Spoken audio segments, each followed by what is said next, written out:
রসুল আমার ভালোবাসা, রসুল আমার আলো আশা, রসুল আমার প্রেম বিরহের মূল আলোচনা, রসুল আমার কাজে কর্মের অনুপ্রেরণা। বলেন রসুল আমার ভালোবাসা, রসুল আমার আলো আশা, রসুল আমার প্রেম বিরহের মূল আলোচনা, রসুল আমার কাজে কর্মের অনুপ্রেরণা। আল্লাহুম্মা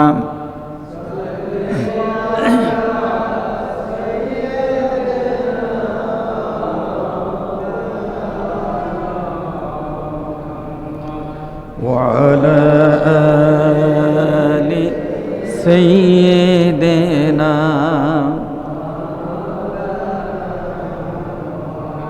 بلغ العلا بكماله كشف الدجى بجماله حسنت جميع خصاله صلوا عليه لا إله إلا الله لا إله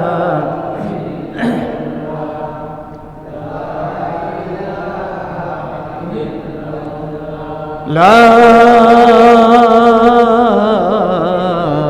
إله إلا الله মুহাম্মাদুর রাসূলুল্লাহ। জোরে জোরে বলি সাল্লাল্লাহু আলাইহি ওয়াসাল্লাম। মুহতারাম মুকাররম মুসল্লিয়ান কিরাম, আল্লাহ পাকের দরবারে হাজার কোটি শুকরিয়া জানাই যে মহান মনিব আমাদেরকে পবিত্র এই জুমাবারে আল্লাহ পাকের ঘর হোতাপাড়া বাসস্ট্যান্ড হাজী রমজান আলী মুন্সি কেন্দ্রীয় জামে মসজিদ প্রাঙ্গণে হাজির হওয়ার তৌফিক দিয়েছেন। এজন্যে তাঁর দরবারে শুকরিয়া। জোরে জোরে বলছি আলহামদুলিল্লাহ। শুকরিয়া আদায় করলে আল্লাহ খুশি হয় না বেজার হয়? আমরা কি আল্লাহর খুশি চাই না? জোরে জোরে বলছি আলহামদুলিল্লাহ। লাইন শাকারতুম লাযীদান্নাকুম ওয়া লাইন কাফারতুম ইন্না আযাবি লাশাদীদ। আল্লাহ বলেন, গোলাম যদি শুকরিয়া আদায় করো অবশ্যই অবশ্যই নিয়ামত বাড়িয়ে দেব, আর যদি নিয়ামতের নাশকরি করো তোমাদেরকে কঠিন শাস্তি দেব। এখন বলেন, আমরা কি নিয়ামত চাই না শাস্তি চাই? তাহলে আবারও শুকরিয়া। জোরে জোরে বলি আলহামদুলিল্লাহ। কত নিয়ামত দিয়েছেন আল্লাহ তাআলা আমাদেরকে। ওয়াইন তাউদ্দু নিআমাতাল্লাহি লা তুহসুহা। আল্লাহ নিজেই বলেছেন নিয়ামতের সংখ্যা তোমরা কেউ গুনে গুনে শেষ করতে পারবে না। এত বেশি নিয়ামত, ডানে বামে সামনে পিছনে উপরে নিচে যেদিকে তাকাই নিয়ামত আর নিয়ামত। শুকরিয়া আদায় করে শেষ করতে পারবো? কি যে শুকর আদায় করি ও গো পরওয়ার। আলহামদুলিল্লাহ। কি যে শুকর আদায় করি ও গো পরওয়ার। যতবার দেখেছি তোমারি সৃষ্টি, রহমে ভরে যায় আমারি দৃষ্টি। আলহামদুলিল্লাহ। চতুর্দিকে যেদিকে তাকাই রহমে রহমে আমাদের দৃষ্টি ভরে যায়। এত নিয়ামত আমাদেরকে কে দিয়েছেন? এজন্যে তার দরবারে শুকরিয়া, জোরে জোরে বলি আলহামদুলিল্লাহ। সামনে কুরবানির ঈদ, অবশ্যই আমাদেরকে নিয়তকে পরিশুদ্ধ করতে হবে। ইন্নামাল আমালু বিন্নিয়াত, নিয়তের উপরে আপনার আমলের প্রতিদান নির্ভর করে। সুতরাং নিয়তকে সহিশুদ্ধ করতে হবে। আল্লাহ তাআলা নিয়তকে সহিশুদ্ধ করার তৌফিক দিন, আমরা বলছি আমিন। আমাদের সমাজে কিছু রোগ আছে, রোগ, কুরবানির ব্যাপারে কিছু রোগ আছে। অনেকে কুরবানি দেয় মানুষে দেখে যাতে বলে যে তার কুরবানিটা অনেক বড়, অনেক মোটা সোটা, হ্যাঁ, অনেক দামি কুরবানি করেছে। মানুষে বলার জন্যে কুরবানি নয়, আল্লাহর খুশির জন্যে কুরবানি। সুতরাং নিয়তকে পরিশুদ্ধ করব, যার যার সামর্থ্য অনুযায়ী যতটুকুন আমাদের সামর্থ্য আছে একটু ভালো কুরবানি করার চেষ্টা করব ইনশাআল্লাহ। কান কাটা পশু, কান কেটে পড়ে গেছে, এরকম পশু কুরবানি হবে না। শিং মূল থেকে ভেঙে গেছে, এরকম পশু কুরবানি হবে না। রোগা বুড়া এত বেশি দুর্বল হয়ে গেছে যে কুরবানির মাঠে সে নিজে নিজে হেঁটে যেতে পারে না, এই পশু কুরবানি হবে না। মনে থাকবে? আপনি যদি গরু কুরবানি করেন, নিশ্চিত হতে হবে যে গরুর বয়স কমপক্ষে 2 বছর হয়েছে কিনা। যদি 2 বছরের কম হয় তাহলে কুরবানি হবে না। উট কুরবানি করবেন, নিশ্চিত হতে হবে আপনার কমপক্ষে উটের বয়স 5 বছর হয়েছে কিনা। মনে থাকবে? মহিষ কুরবানি করবেন, নিশ্চিত হতে হবে যে কমপক্ষে 2 বছর হয়েছে কিনা বয়স। বকরি, ভেড়া, দুম্বা কুরবানি করবেন, নিশ্চিত হয়ে নেবেন 1 বছর বয়স হয়েছে কিনা। তবে বকরি, ভেড়া, দুম্বার ব্যাপারে যদি 6 মাস বয়সের কোনো বকরি 1 বছরের মতো নাদুস নুদুস সুঠাম দেহের অধিকারী তাজা তাজা দেখা যায়, তাহলে সেটা কুরবানি হবে, চলবে। এটা একমাত্র বকরি, দুম্বা, ভেড়ার বেলায় ছাড় আছে। কিন্তু গরু, মহিষ, উট এগুলির ব্যাপারে বয়সের ব্যাপারে কোনো শিথিলতা নাই। গরু মহিষের 2 বছর হতে হবে, আর উটের বেলায় 5 বছর হতে হবে। মনে থাকবে ইনশাআল্লাহ। আর কুরবানির পশুর গোশত 3 ভাগ করে, 1 ভাগ নিজের জন্য, 1 ভাগ আত্মীয় স্বজন প্রতিবেশীর জন্য, 1 ভাগ গরিব মিসকিনের জন্য। এই তরিকায় এটা মুস্তাহাব। এটা কি মুস্তাহাব? আপনি যদি পরিবারের লোক সংখ্যা অনেক থাকে, আপনার যদি সামর্থ্য কম থাকে, ছোট একটা কুরবানি করেছেন, এই অবস্থায় আপনি কুরবানির গোশত কাউকে না দিলেও আপনার কুরবানি হবে, সমস্যা নেই। কিন্তু অধিকাংশ মানুষের সামর্থ্য আছে, কুরবানি করে গরিব মানুষকে দিতে চায় না, ফ্রিজে জমায়ে রাখে, সারা বছর ধরে এই কুরবানির গোশত খায়। এটা উচিত নয় ভাই। গরিবের প্রতি সহানুভূতিশীল হওয়া, আপনার প্রতিবেশী আপনি কুরবানি করেছেন, সে কুরবানি করে নাই, তার বাড়িতে একটু গোশত আপনার পাঠিয়ে দেওয়া উচিত। অতটুকুন পাঠানো, কমপক্ষে যাতে একবেলা খেতে পারে, তাই না? আল্লাহ তাআলা আমাদেরকে প্রতিবেশীর প্রতি এবং গরিব আত্মীয় স্বজনের প্রতি কুরবানির গোশত বিলিয়ে দেওয়ার তৌফিক দিন, আমরা বলছি আমিন। মোহতারাম হাজিরিন, কুরবানির ইতিহাস আছে। আমাদের জাতির পিতা ইব্রাহিম খলিলুল্লাহ আলাইহিস সালাম, তিনি তার স্বীয় পুত্র ইসমাইল আলাইহিস সালামকে আল্লাহর নির্দেশে কুরবানি করার জন্যে মিনার প্রান্তরে নিয়ে গিয়েছিলেন। কিন্তু আল্লাহর হুকুমে আল্লাহ তাআলা ইসমাইল আলাইহিস সালামকে বাঁচিয়ে দিলেন, জান্নাতে একটা দুম্বা কুরবানি হয়ে গেল। সেই থেকে এই চতুষ্পদ জানোয়ার, এই পশু কুরবানি করা ইব্রাহিমের সন্তানের প্রতি, সামর্থ্যবান যারা তাদের প্রতি আল্লাহ ওয়াজিব করে দিয়েছেন। কি করে দিয়েছেন? ওয়াজিব করে দিয়েছেন। তা আসুন আল্লাহ রাব্বুল আলামিন কোরআনে হাকিমে, কোরআনুল কারীমে ইব্রাহিম আলাইহিস সালামের এই কুরবানির ইতিহাস সম্পর্কে কি বলেছেন একটু কোরআন থেকে জেনে নিই। আল্লাহ তাআলা আমাদেরকে কবুল করুন, জোরে বলছি আমিন। ইব্রাহিম আলাইহিস সালামের বয়স ৮৬ বছর। কত বছর? ৮৬ বছর। ৮৬ বছর বয়সে কোনো সন্তান হয় না। এই ৮৬ বছর বয়সের পরে যদি একটা সন্তান হয় তাহলে মার কাছে, বাবার কাছে এই সন্তান কত আদরের, এটা কি কল্পনা করা যায়?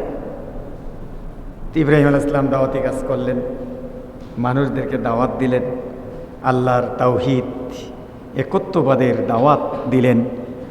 মানুষ যখন দাওয়াত গ্রহণ করছে না, তিনি একটু নিরাশ হয়ে ঘোষণা করলেন, ওয়াকালা ইন্নী যাহিবুন ইলা রাব্বি সায়াহদিন। আল্লাহু আকবার। ইব্রাহিম আলাইহিস সালাম বললেন, আমি আমার রবের দিকে চললাম। কার দিকে? রবকে। সুবহানাল্লাহ। বলেন রবকে। এখন যদি বলতে না পারেন, কবরে গিয়ে কেমনে বলবেন? কবরে প্রশ্ন হবে, আমার রব্বুকা, তোমার রব কে? গোলাম বলবে রব্বি আল্লাহ, আমার রব আল্লাহ। যারা এই প্রশ্নের উত্তর দিতে পারবে তারা কবর থেকে খালাস পেয়ে সরাসরি জান্নাতি হয়ে যাবে। প্রশ্ন হলো তিনটা। প্রশ্ন কয়টা? এক নাম্বার প্রশ্ন হলো, দুইজন ফেরেশতা আসবে। আল্লাহ রাসূল বলছেন, ফায়াতিয়ানি মালাকানি ফায়াজলিসানি ফায়াকুলানি লাহু মার রাব্বুক। দুইজন ফেরেশতা মৃত ব্যক্তির কাছে আসবে, এসে তাকে উঠায় বসাবে, বসায়া তাকে প্রশ্ন করবে, তোমার রব কে? লোকটা যদি মুমিন হয়ে থাকে, মুসলমান হয়ে থাকে, নামাজি হয়ে থাকে, আল্লাহর বিধান মেনে থাকে, ক্বালা রব্বি আল্লাহ, লোকটা বলবে আমার রব আল্লাহ। ফায়াকুলানি লাহু মা দীনুক, ফেরেশতা দুইজন বলবে তোমার দিন কি? লোকটা বলবে ক্বালা দীনি আল ইসলাম, আমার দিন ইসলাম। ফায়াকুলানি লাহু, ফেরেশতা দুজন তাকে আবার বলবে মা হাযার রাজুল আল্লাযী বুইসা ফীকুম। নবীজির চেহারা সামনে এনে নবীজির চেহারা দেখিয়ে বলবে, দেখো তো লোকটাকে চেনো কিনা, যাকে তোমাদের জন্য দুনিয়ায় পাঠানো হয়েছিল। নবীজির সুন্নতকে যারা ভালোবাসতো, নবীজির সুন্নতকে ভালোবেসে যারা আমল করত, নবীজির চেহারা দেখেই তারা চিনে ফেলবে।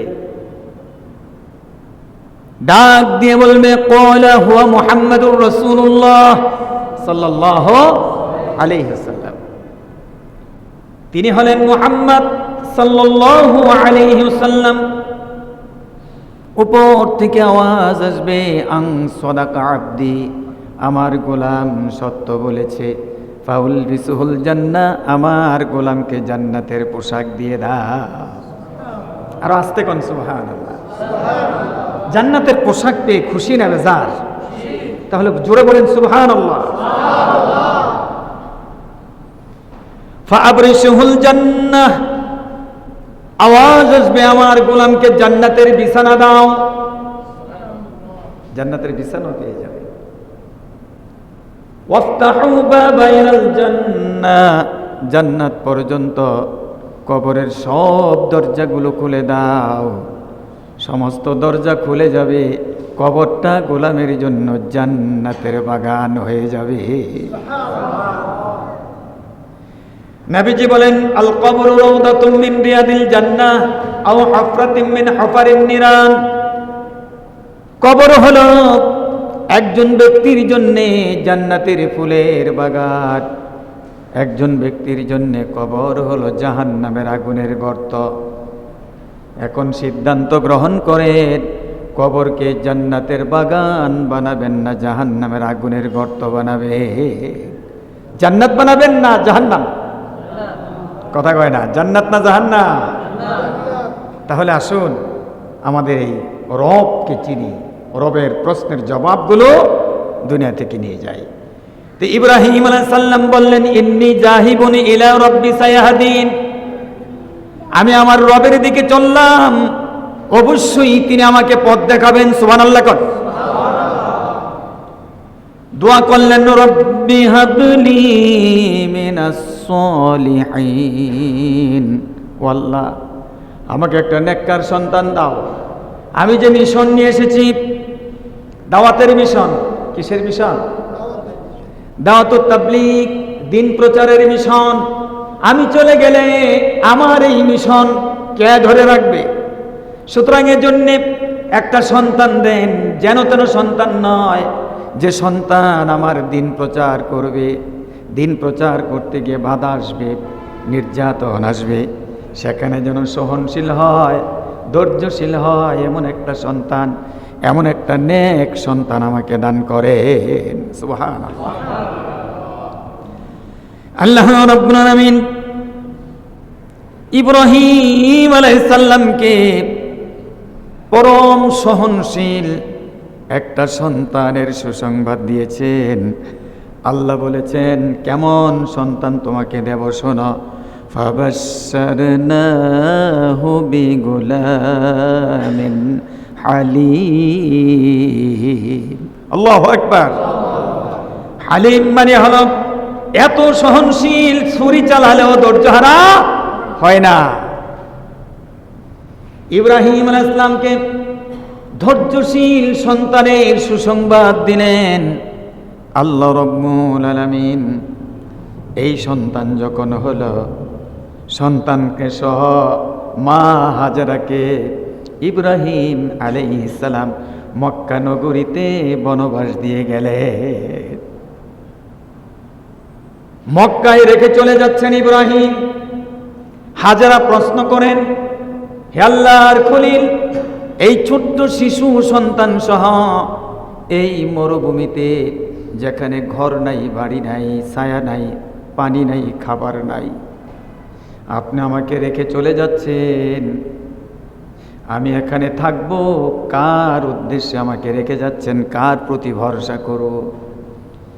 ইব্রাহিম আলাইহিস সালাম বললেন, হাজেরা, আমি তোমাকে এখানে রেখে চলে যাচ্ছি, জিম্মাদার একজন, তিনি আর কেউ নন, তিনি আমার রব, আমার আল্লাহ। হাজেরা কত ইমানের অধিকারী ছিলেন, কত সবরের অধিকারী ছিলেন। মা হাজেরা বললেন, আল্লাহকে জিম্মাদার করে, আল্লাহর উপরে তাওয়াক্কুল করে আপনি যদি আমাকে রেখে চলে যান, আমার কোনো আপত্তি নাই, আপনি চলে যান। সুবহানাল্লাহ। আমার ভাইয়েরা, মাঝে মধ্যে সিরিয়া থেকে ইব্রাহিম আলাইহিস সালাম মক্কায় আসতেন, হাজেরার খবর নিতেন। ইব্রাহিম আলাইহিস সালাম ইসমাইলের খবর নিতেন।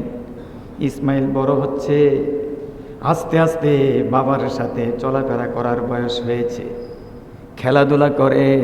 ছোট বাচ্চাগুলি যখন বাবার সাথে দৌড়ায়, বাবার সাথে খেলাধুলা করে, আমার মুয়াজ্জিন মনসুর সাহেব, ওনার এই ছোট্ট ছেলে, সে যখন মসজিদে দৌড়ায়, আমি যখন তাকে দেখি কত মায়া লাগে, ভালো লাগে। হৃদয়ের ভিতরে তার জায়গা হয়ে গেছে, তার জন্যে বড়ই দয়া, মায়া, মোহাব্বত। তাহলে সন্তানের জন্যে পিতার মায়া কত! যখন বুড়া বয়সী সন্তান হয়, ইব্রাহিম আলাইহিস সালামের বয়স যখন ৮৬, ইসমাইল আলাইহিস সালাম হলো, ইসমাইল আলাইহিস সালামের বয়স যখন ১৩ বছর, আল্লাহর খলিলের সাথে দৌড়ায়, খেলাধুলা করে, ফরমাইশ করে, বাবাকে বাবা বলে ডাকে, মাকে মা বলে ডাকে। এমন সময় আল্লাহর পক্ষ হতে হুকুম হয়ে গেল, ও ইব্রাহিম, আপনি আপনার প্রিয় পাত্র কলিজার টুকরা ইসমাইলকে কুরবানি করে। সুবহানাল্লাহ। এই আদেশ পালন করা কত কঠিন। যাদের সন্তান আছে, সন্তান যদি একটু ব্যথা পায় মনে হয় যেন মা বাবার কলিজা ফেটে গেছে। কথা কয় না? হ্যাঁ, এই আদেশ পালন করা কত কঠিন, এটা একমাত্র ইব্রাহিম খলিলুল্লাহ ছাড়া আর কেউ জানে না। তিনি হাজেরার কাছ থেকে হাজেরার কাছ থেকে ইসমাইল আলাইহিস সালামকে নিয়ে চললেন মিনার দিকে। সাথে নিলেন ছুরি, সাথে নিলেন দড়ি। ওদিকে চলছেন। হাজেরা জিজ্ঞেস করে কোথায় যান? ইব্রাহিম আলাইহিস সালাম বলে বাদশার দরবারে হাজিরা দিতে চাই। বাদশাকে? সুবহানাল্লাহ।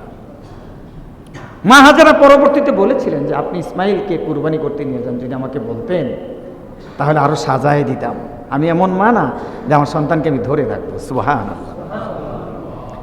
আল্লাহ রাব্বুল আলামিন বলেন ফালাম্মা বালাগা মাআহুস সা'য়া ক্বালা ইয়া বুনাইয়া ইন্নী আরা ফিল মানাম قال يا بني إني أرى في المنام أني أذبحك فانظر ماذا ترى।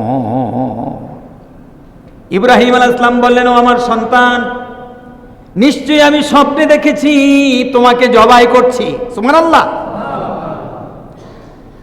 নবীদের স্বপ্ন হলো ওহী।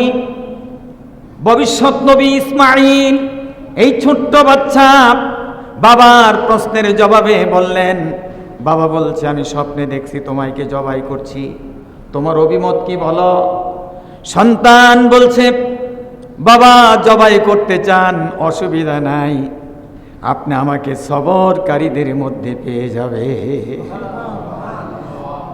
ইসমাইল আলাইহিস সালাম এই কথা বলে নাই যে আমি ধৈর্য ধরবো, অবশ্যই তিনি বলছেন আমাকে সবরকারীদের অন্তর্ভুক্ত পাবেন। অতীতে যারা সবর করেছে আল্লাহর পথে জীবন উৎসর্গ করতে গিয়ে, আমি তাদের মধ্যে নগণ্য একটা গোলাম, আমাকে তাদের মধ্যে শামিল পাবেন। জোরে জোরে কোন সুবহানাল্লাহ। قال يا أبت افعل ما تؤمر ستجدني إن شاء الله من الصابرين। আল্লাহু আকবার। আব্বা, আপনি যা দেখেছেন স্বপ্নে এটা বাস্তবায়ন করেন, আপনি আপনার কাজ করে যান, ইনশাআল্লাহ আল্লাহ চাহে সাতাজিদুনি ইনশাআল্লাহ মিনাস সাবিরিন, অবশ্যই অবশ্যই আমাকে ধৈর্যশীলদের অন্তর্ভুক্ত পাবেন, আমি সবর করব, অবশ্যই আপনি আমাকে আপনার কাজে আমি সন্তুষ্ট, আমি রাজি আছি, আপনি আপনার কাজ বাস্তবায়ন করুন। ইয়া আবাতি ফাআল মা তুমার, আপনাকে যা নির্দেশ করা হয়েছে আপনি সেটা পালন করেন। জোরে কোন সুবহানাল্লাহ। যখন জবাই করতে নিয়ে যাচ্ছে, শয়তান এসে হাজেরাকে বলছে, হাজেরা আপনি যে আপনার ছেলেকে দিয়ে দিলেন বাবার সাথে, আপনার স্বামী ইব্রাহিম খলিলুল্লাহ তাকে জবাই করতে নিয়ে যাচ্ছে। মা হাজেরা পাথর মারলেন, বললেন এই শয়তান যা, বাবা কি সন্তানকে জবাই করতে পারে? কারে পারবে না কেন, আল্লাহ তো হুকুম দিছে। আবার পাথর মেরে বললেন শয়তান দূর হয়ে যা, আল্লাহ যদি হুকুম দিয়ে থাকে আমার কোনো আপত্তি নাই। জোরে জোরে কোন সুবহানাল্লাহ। যারা হজ করতে গিয়েছে 3 জায়গায় শয়তানকে পাথর মারতে হয়, শয়তানে সগরা, শয়তানে বুস্তা, শয়তানে কুবরা। হ্যাঁ, ছোট শয়তান, মধ্যম শয়তান, বড় শয়তান। মাঝে 3 জায়গায় পাথর মারছে শয়তানকে দূর করার জন্য। আল্লাহ তাআলা এটা হজের স্মৃতির মধ্যে ওয়াজিব করে দিয়েছেন। জোরে জোরে কোন সুবহানাল্লাহ। আমার আল্লাহ বলেন ইব্রাহিম সহনশীল, ধৈর্যশীল, ইসমাইল ধৈর্যশীল, সহনশীল। বাবা যখন জবাই করবে, ইসমাইল আলাইহিস সালাম বললেন, আব্বা আপনি আমার জন্মদাতা পিতা, আমাকে জবাই করতে গেলে যখন জবাই হব ব্যথা যন্ত্রণায় ছটফট করে হাত পা নাড়াবো, আপনার শরীরে লাগলে আমার বেয়াদবি হবে।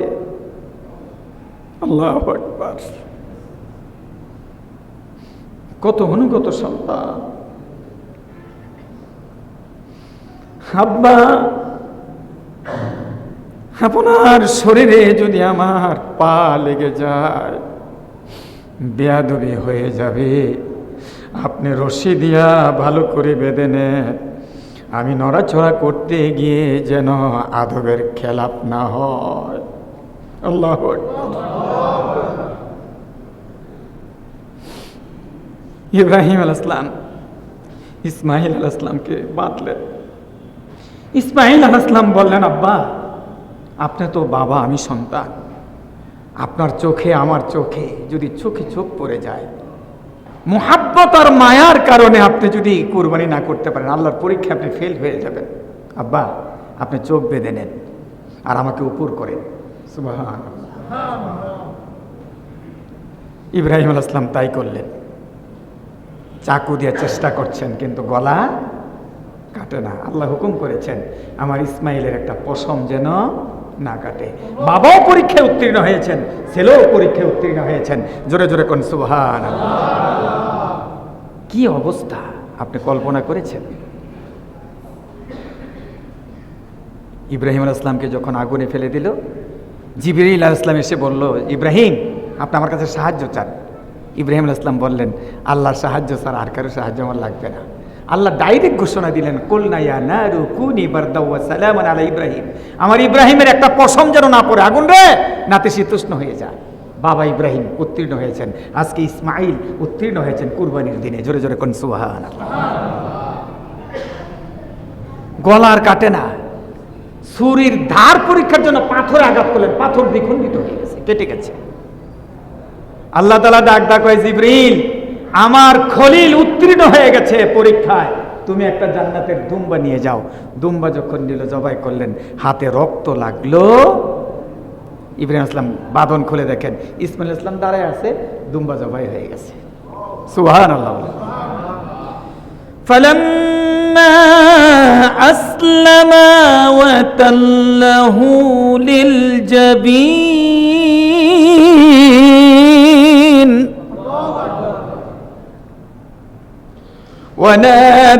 وَنَادَيْنَاهُ أَن يَا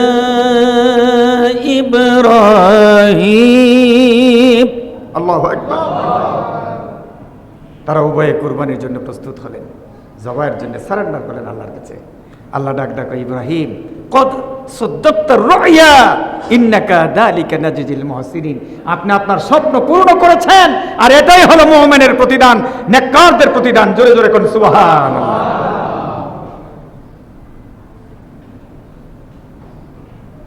সেই পরীক্ষার স্মৃতি আজকের কুরবানি, আমাদের জাতির পিতা সেই কুরবানি। আসুন নিয়তকে পরিশুদ্ধ করি, নিয়তকে পরিশুদ্ধ করে হালাল ইনকাম দিয়ে যার যার সামর্থ্য যে কুরবানি করি, মানুষকে দেখানোর জন্য নয়, বাহাবা পাওয়ার জন্য নয়, মানুষ বলবে অনেক বড় কুরবানি করছে রে, এটা বলার জন্য নয়। আমরা একমাত্র শুধুমাত্র কেবলমাত্র একজনের খুশির জন্য কুরবানি দিব, তিনি কে? সামর্থ্য যদি না থাকে একটা বকরি দিব, সমস্যা কি? বকরি কুরবানি দিলে হবে না? কথা কয় না। তা আপনি যদি নিয়তের কারণে কুরবানি কবুল নাই হয়, তার চেয়ে ভালো তো গোস্ত কিনে খাওয়া। কথা কয় না? হ্যাঁ, আল্লাহ রাব্বুল আলামিন নিয়তকে পরিশুদ্ধ করে সুস্থ সবল সুন্দর সুঠাম দেহের অধিকারী পশু নির্বাচন করে সামর্থ্য অনুযায়ী কুরবানি করার তৌফিক আল্লাহ আমাদেরকে দান করুন। আর কুরবানির দিনে আমরা গরিব দুঃখী প্রতিবেশী, গরিব আত্মীয় স্বজন, তাদেরকে ভুলে যাব না। তাদেরকে অবশ্যই আমরা কুরবানির গোস্ত তাদের কাছে পৌঁছিয়ে দেব, তাদেরকে দিব, বন্টন করব ইনশাআল্লাহ।